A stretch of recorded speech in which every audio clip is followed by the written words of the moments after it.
На 13-тиот поред меѓународен поетски фестивал Замокот на Дуино, што се одржува во Трст, Република Италија, учениците од основното училиште Никола Карев освоија специјална награда.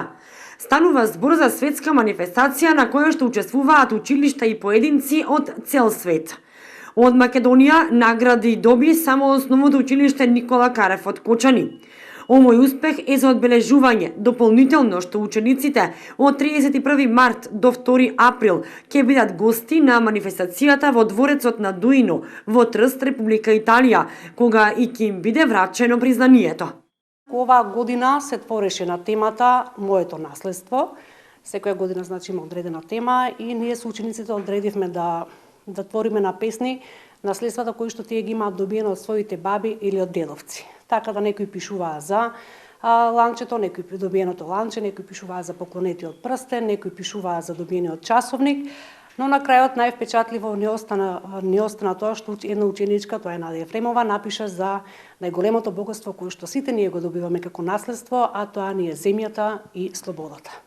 Па така со оваа книга, која што ја насловивме Мое наследство, ученичките беа изберени и наградени со специјална награда на фестивалот.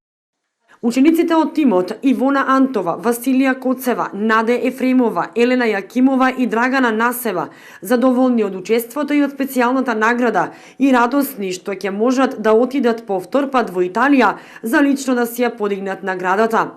Ова признание за нив представува поттик да пишуваат и творат и понатаму и да создаваат дела за паметење.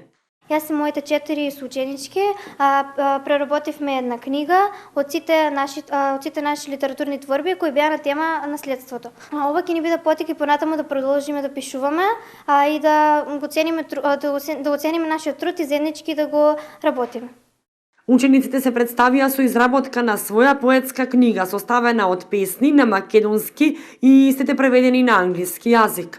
Преводот на англиски јазик е на Панча Танасов и Марија Дончева, професори по англиски, а техничката изработка на книгата е на Благој Гранков. Од училиштето се надеваат дека и оваа година патувањето на учениците и менторот во Трст, Италија, ќе биде финансиски поддржано од општина Кочани.